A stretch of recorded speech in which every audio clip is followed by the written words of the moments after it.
शेख उल हिंद रहमतुल्लाह अलैह को माल्टा में कैद कर दिया गया। मौलाना हुसैन अहमद मदनी रहमतुल्लाह अलैह ने भी अपने आप को वहां पेश कर दिया और कहा कि मैं हजरत की खिदमत में रहना चाहता हूं। उनके ऊपर कोई केस नहीं था। अंग्रेज का हाल यह था कि सजा के तौर पर कभी कभी जहरीले सांप को छोड़ देते थे। जहरीले सांप को छोड़ दिया, जैसे ही सांप को छोड़ना था, मौलाना हुसैन अहमद मदनी रहमतुल्लाह अलैह ने अपने उस्ताद से कहा, उस्ताद बात दरअसल ये है कि एक जहरीला जानवर है, जगह छोटी है, नमाज कैसे पढ़ सकते हैं? हजरत ने कहा कि वो भी अल्लाह का मखलूक है, हमारा काम हम करते रहे, वो उनका काम करते रहे।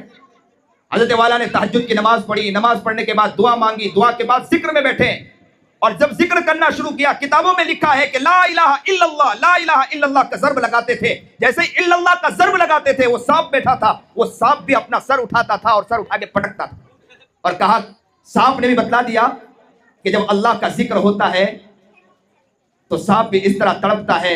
इसलिए मौलाना नज़ीर अहमद पालनपुर के एक बहुत बड़े अल्लाह वाले गुजरे हैं, उनके बारे में भी आता है कि हजरत वाला नमाज पढ़ते थे, सामने शेर आकर बैठ जाता था। ये अल्लाह वाले अजीब हुआ करते थे। हजरत वाला जब यहाँ पर तशरीफ लाए हिंदुस्तान, वहां से छोड़ दिया गया, 6 साल के बाद जब हिंदुस्तान तशरीफ लाए तो लोग पहुंच गए, उलमा पहुंच गए, अकाबिर पहुंच गए, सुलहा पहुंच गए।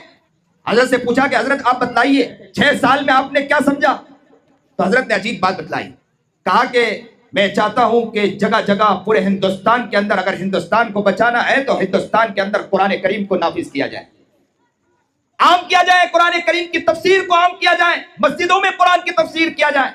और दूसरे नंबर पर कहा था कि मकातिब के निजाम को कायम किया जाए, मकतब को आम किया जाए। मकतब का निजाम कायम होगा, मकतब बेहतर होगा, मकतब का निजाम ज्यादा से ज्यादा कायम होगा तो बच्चों के अंदर दीन आएगा, बच्चों के अंदर अकायद मजबूत होंगे।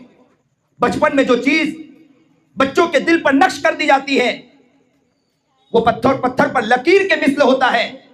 जिस तरह पत्थर पर लकीर मिट्टी नहीं है, इसी तरह बच्चों के दिल में, बच्चों के जो जिंदगी में बचपन से जो चीज डाल दी गई वो बड़े होने तक के खत्म नहीं होती।